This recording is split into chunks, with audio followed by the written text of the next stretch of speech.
Bonjour et bienvenue à la critique exigeante. J'ai déjà parlé dans le passé de la série Invincible, j'avais fait une review de la saison 1 et de la saison 2. Je pensais bien faire la même chose avec la saison 3 parce que c'est quelque chose que j'écoute naturellement. Mais sur la base des 3 premiers épisodes, je sais que le quatrième au moment de tourner cette vidéo est sorti, mais je sais globalement ce qui se passe, mais j'ai pas regardé. Donc ma critique va vraiment être sur les 3 premiers parce que c'est un peu une légère douche froide dans le sens où un peu comme les saisons précédentes, si on veut, c'est qu'Invincible, je trouve que ça a tellement un fort potentiel, mais qu'il y a des faiblesses scénaristiques, peut-être dû au format qui nuisent vraiment, je trouve, à l'œuvre. Commençons par le point majeur, c'est-à-dire que qu'est-ce qu'on nous avait vendu dans la bande-annonce, si on veut, c'était vraiment, la confrontation entre Cecil et Mark. J'imaginais que c'était un peu une conclusion de la saison, qu'est-ce qui va amener à cette descente en enfer entre les deux, parce que derrière saison, quand même, il y avait eu des rapprochements. Cecil qui a beaucoup aidé Mark face à Alyssa et qui a offert son écoute après qu'il soit revenu de son affrontement avec Armstrong. Mais finalement, dès les 2 premiers épisodes, on traite cet enjeu-là. Et ça paraît vraiment rushé, je trouve. Et dans le premier épisode, pour réussir à amener le terrain, faut qu'on fasse plein de choses. Premièrement, on retourne voir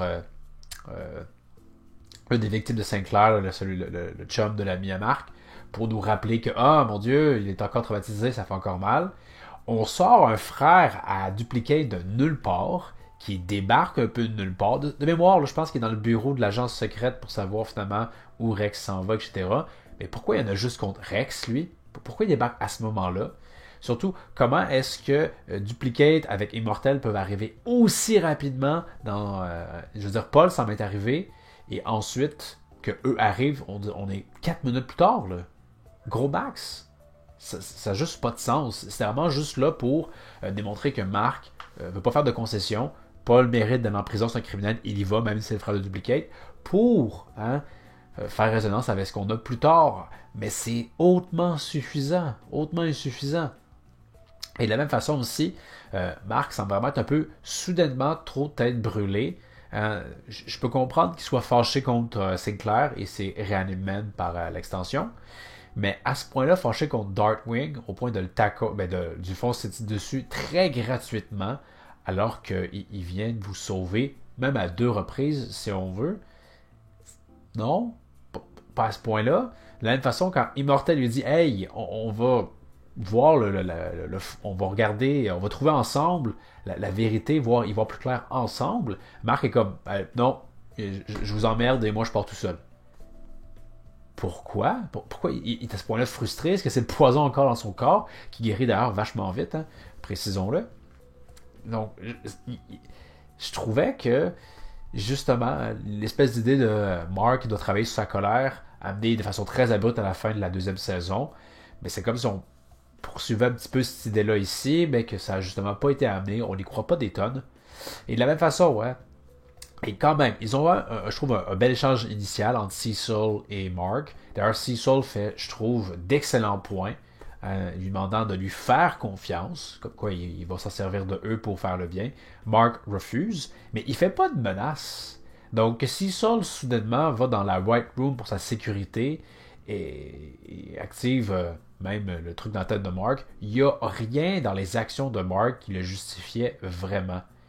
Donc, on peut dire qu'il a raison, mais effectivement, il a étrangement escaladé trop vite. Et l'enjeu, c'est même là. Il fait référence à des trucs qu'on comprend pas, Genre comme... tu fais des menaces, etc. Non, j'ai pas le souvenir qu'on s'est dit, est-ce que Mark pourrait devenir méchant, peut-être bien. On n'a jamais ce sentiment-là, sauf contre Armstrong Levi. Et encore, c'est plus dans le domaine de l'accident, donc je trouvais ça dommage. Surtout que comment commence le premier épisode, mais c'est sur leur collaboration entre Cecil et Mark. Donc, il aurait fallu qu'on prenne plus le temps de mettre en place qu'il y a un fossé qui commence à se créer peut-être entre les 2 personnages pour éventuellement peut-être revenir ensemble. Mais je trouvais que c'était maladroit, malheureusement, dans un conflit qui aurait pu être excessivement intéressant, mais qui malheureusement n'a pas tant été. D'autant que je me pose la question, Cecil, quand ils sont dans le quartier des Guardians of the Globes, puis qu'il dit je veux juste le ramener au Pentagone, le ramener pour faire quoi au juste? Mais bref, c'est dommage, parce que c'est comme la tête d'affiche, si on veut, de cette troisième saison-là. Et ben, c'est juste précipité. J'avais un peu la mâchoire par terre, comme, ok, dès la fin du premier épisode, vous faites ça, là. C'est déjà, là. Il manquait vraiment beaucoup de... Il y a un conflit intéressant, mais il manquait de quoi pour le rendre crédible, organique. Là, ça semble pas très naturel. Également, autre point qui ne semble pas très naturel et qui prend quand même beaucoup de place dans ces 3 premiers épisodes-là, c'est la relation entre Eve et Mark. Donc, après la première saison, je suis allé voir le manga Réflexe. Je vais voir le comic un peu en diagonale, etc. Donc je sais qu'ils finissent ensemble. Et on dirait que ça a comme teinté ma perception de la chose, comme si ça me faisait croire au couple parce que je sais qu'il va être réalité plus tard. Un peu à la manière dans Dune, si vous avez vu, où il y a comme des flash-forward de lui avec elle, et ça vient comme remplacer le besoin de faire une chimie en se disant juste comme, ben, on vous a montré dans le futur, ils sont ensemble, c'est suffisant. Mais malheureusement, ça ne l'est pas. D'autant que si finalement la relation elle progresse dans la saison 3, c'est tout simplement à cause que le futur est venu altérer le passé. Donc, Eve a raison de se dire que sans ça, serais-tu venu boire? On n'a pas tant l'impression. Pas tant. Ah ben, il y a un discours un peu plus long de Mark, et j'étais content, ils prennent un peu plus leur temps, mais je sais pas, c'est comme, non, finalement, votre relation, j'y crois pas tant. Vous avez passé beaucoup plus de temps sur la relation Mark-Amber que sur celle-là. Et finalement, ça concrétise. La chimie, je l'ai pas tant vue récemment, un peu dans la saison 1, mais très rapidement, ça part. Donc, je trouve ça dommage parce que c'est quand même censé être une des relations dans la série, mais qui, malheureusement, a aussi été victime de rushage. Autre point qui vaudrait la peine d'être souligné assez brièvement quand même, c'est la qualité de l'animation. Elle est vachement moins bonne. On n'est pas encore dans le arc, c'est dégueulasse. Il y a des séquences que c'est bien, mais quand même, il y a des moments où tu vois comme des traits qui devraient peut-être pas être là. On le sent qu'il y a. Ça va être difficile pour moi de trouver des exemples, là, mais ça arrive quand même assez fréquemment que tu dis, ok, ça pourrait être mieux fait. On a l'impression que c'était mieux fait dans le passé. Je sais pas si justement c'est une concession pour réussir à sortir plus rapidement les saisons. En même temps, je vais être gentil, là, mais c'est 8 épisodes de 45 minutes. Je sais pas combien de gens travaillent là-dessus, mais j'imagine probablement beaucoup. C'est pas censé être tant difficile que ça, là. Surtout avec les moyens techniques de nos jours. Là. Et rappelons-le, 8 épisodes. Donc, c'est pas... c'est rien de fou, là. Mais bref. Donc, il y a ce point-là qui m'a un petit peu chipoté. En tout cas, peu importe. Et autre point, et peut-être dernier, qui m'a agacé dans ces 3 épisodes-là, c'est récurrent dans la série si on veut, mais c'est Mark et sa capacité à mal gérer les combats qu'il devrait pouvoir bien gérer parce qu'il est censé être ultra balèze, et des fois il est ultra balèze.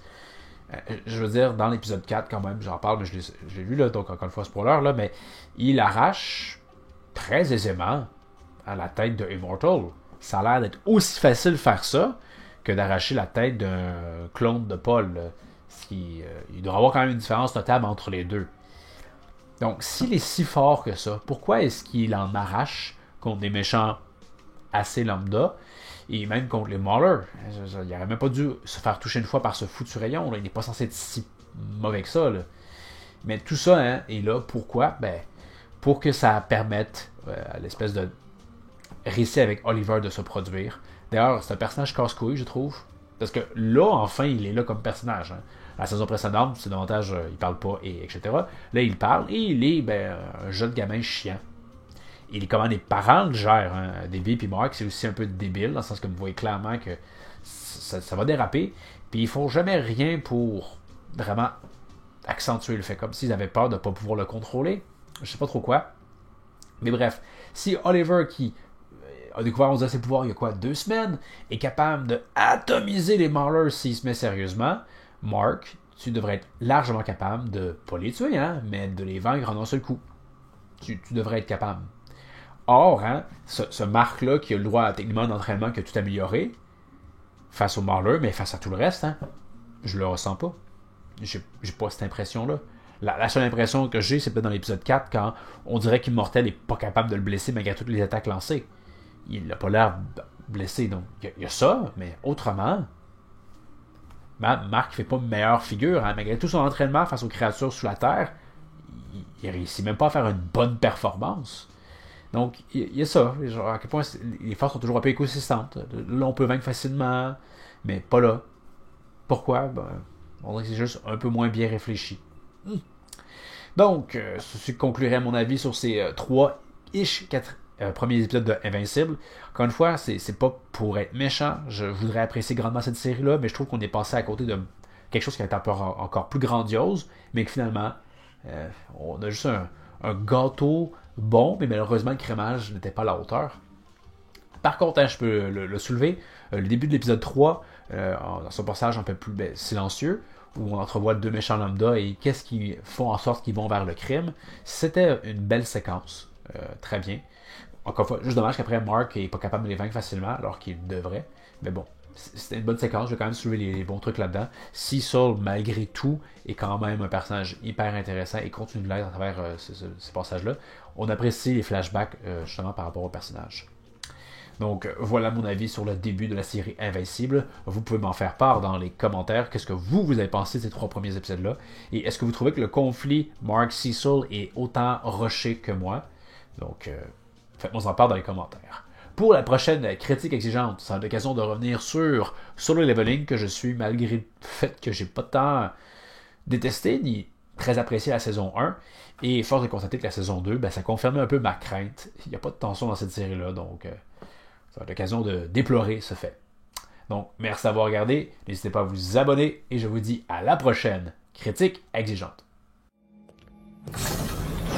Go home, Mark, before you do something you'll regret. I told you, I'm not leaving until... Wait, why are we in here again? Please go. What are you hiding in here?